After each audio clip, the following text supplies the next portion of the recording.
Ladrões espertinhos. Uma loja foi furtada no centro da cidade. Os elementos utilizaram uma vara para retirar a mercadoria sem sequer abrir a porta. Prejuízo na certa para uma microempresa. Com medo. A gente fica inseguro com as coisas da gente, que fica muito expostas. Rodoviária é local principalmente para viajantes, mas aqui também os ladrões agiram durante o ano. Foi que eles acharam esses produtos furtados? Acharam jogado lá em riba do teto, lá, mas só que do lado da minha casa, mas não foi eu não. A Polícia Federal, que agora montou base em Juína, com apoio da Força Nacional, está fiscalizando o setor madeireiro e o desmatamento ilegal com todo rigor. Em uma grande operação, pelo menos 16 caminhões foram levados para o IBAMA. Tem caminhões que apresentam a guia florestal, porém com essência em desacordo. Isso caracteriza transporte ilegal e a carga é ilegal e apreendida. Em setembro, a nossa reportagem acompanhou com exclusividade uma operação da Polícia Federal, Força Nacional e IBAMA. Foi a primeira vez que uma equipe de TV em Juína teve autorização para registrar esta ação. Os trabalhadores, inclusive a cozinheira, foram levados para serem ouvidos na cidade. O ano foi de fato violento em todos os aspectos. Foram registrados pelo menos 15 homicídios. Um homem foi morto supostamente a machadadas. Ninguém foi preso ainda. Aparecido Vieira, de 43 anos, foi outra vítima. Ele foi morto a golpes de machado. A principal suspeita foi a mulher dele, pois foragiu do local no dia do crime. Ela foragiu do local, deixando duas crianças num berço dormindo ao lado do corpo e abandonou a casa. O homicídio aconteceu na linha 6. 2 dias depois, Luzia Cordeiro se apresentou à polícia com advogado. Ela continua presa. Mais um homicídio em Juína. Desta vez, um homem foi encontrado morto a golpes de faca em frente ao hospital municipal. Em Brasnorte, a polícia localizou 2 corpos em uma fazenda. Os corpos das vítimas foram trazidos para Juína, pois no município vizinho não tem médico legista. Mais um homicídio em Juína. Rapaz foi alvejado com vários disparos em frente à casa dele. O jovem não resistiu aos ferimentos e veio a óbito. A vítima já tinha sido alvejada por um tiro a semana passada. Enquanto milhares de pessoas se divertiam na festa de peão, um jovem é encontrado morto dentro do parque de exposições. Ele foi morto por uma barra de ferro. O assassino ainda usou uma faca para degolar e, se não bastasse, cortou uma das orelhas da vítima. O episódio foi mostrado pela mídia como se o homicídio tivesse ocorrido fora do parque, já que poderia atrapalhar o andamento do evento. Um jovem foi preso pela polícia acusado pelo crime.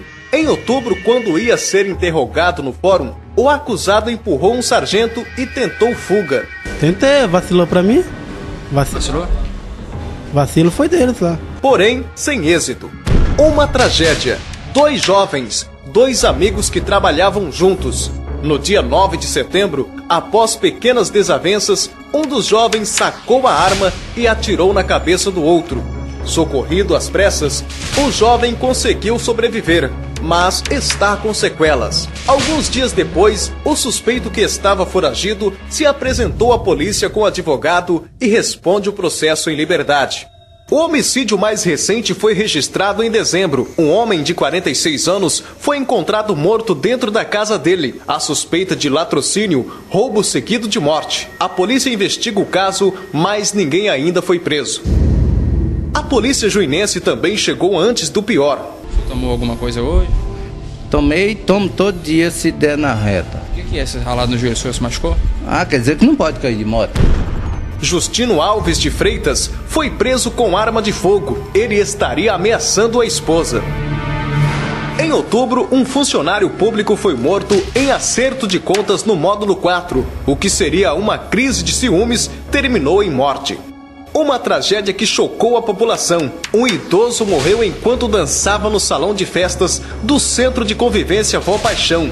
Segundo familiares, era tudo o que ele queria, morrer se divertindo. Ele pedia no meio das festas, e nós fazíamos em casa, ele falava, eu quero morrer dançando, e no meio de muita gente. O fato chamou a atenção também dos cuidados médicos com a terceira idade no centro. Em junho, um jovem de 24 anos foi vítima de afogamento em uma represa no sítio a 40 quilômetros de Juína. Ele estava apostando que ia atravessar no mergulho. Aí foi onde ele mergulhou e não apareceu mais. O corpo da vítima foi encontrado horas depois pelos familiares e policiais civis. Em setembro, mais um corpo foi encontrado pela polícia. Os roubos e furtos a estabelecimentos comerciais foram constantes em 2009. Talvez um dos fatos que mais chamaram a atenção da população foi o assalto a um supermercado no módulo 5. Eles entraram aqui nessa outra parte e foi onde que retiraram um cofre que estava mais ou menos aqui. No mês de outubro, uma quadrilha rendeu o vigia, as mãos para trás e os pés, e levou o cofre da empresa no veículo usado pela empresa para fazer entregas. Foi no planejamento. Porque o planejamento bobo, né? E quanto tempo você estava planejando esse roubo? Não tenho nem ideia. Um dia depois, a polícia localizou o cofre e prendeu 6 jovens acusados pelo crime. Cleiton de Souza e Luiz Henrique foram presos em flagrante. Em seguida, eles entregaram os demais comparsas.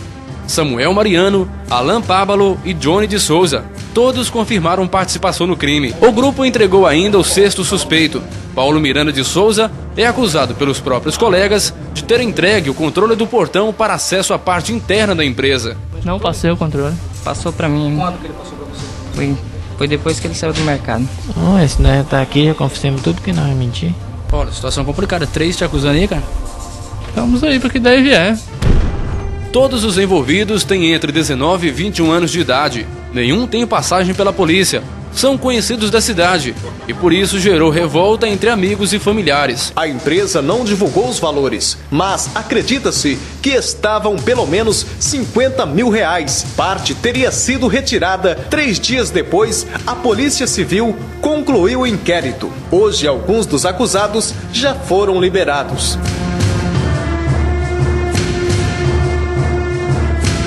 Um caminhão madeireiro amanheceu todo queimado no módulo 5. Não sabemos se foi criminal, né, o incêndio, ou se foi acidental mesmo. Em outubro, um susto na cadeia. Reeducandos fazem rebelião, atearam fogo em colchões e cobraram melhorias, principalmente da água. A situação foi resolvida, mas o prejuízo foi inevitável. Com o fim da rebelião, os apontados como responsáveis foram transferidos de Juína. Foi na rodoviária que a polícia encontrou uma arma de fogo na bolsa de um jovem. Muito tranquilo, ele disse que usava a arma para caçar. Você que escondeu a arma na rodoviária? Foi eu mesmo. Eu mesmo. Você percebeu que a polícia ia chegar e escondeu? É lógico, pai, tem que esconder, né? Vai fazer o quê? Os caras gostam só de botar gente na cana. Horror! Numa madrugada de sábado, uma mulher foi atacada por um elemento que tentou estuprá-la. Os dois entraram em luta corporal e, apesar de sair ferida, a mulher conseguiu escapar. Um supermercado foi furtado no módulo 5, mas foi o próprio dono que localizou a possível casa onde havia sido realizada uma festa com as bebidas roubadas na empresa. Quebraram o cadeado, usaram ferragem, entraram e deixaram até a ferragem lá dentro. A polícia foi chamada e quase toda a mercadoria recuperada. Os policiais ainda saíram em perseguição dos ladrões, mas ninguém foi preso. Denúncia de vizinho levou a polícia a fechar uma rinha de galo no bairro Padre Duílio. Somente os animais foram presos, ou melhor, continuaram presos. Agora em dezembro, ladrões furtaram uma residência no módulo 5. Na ação, eles levaram objetos e dinheiro. No Copom, um jovem de 18 anos, preso acusado de tráfico de drogas, sugere a liberação da maconha. Maconha eu acho que deveria ser, porque a maconha não tem, rapaz, sim, que problema que tem uma maconha, rapaz, você fuma uma maconha ali, você dá risada, dá fome, dá sono. Um jovem de 19 anos foi encontrado morto próximo à comunidade Santa Luzia, que realizava uma festa naquele dia. O evento foi paralisado e a polícia investiga as causas que levaram à morte do jovem. A principal suspeita foi de acidente de trânsito, mas foi levantada a hipótese de homicídio.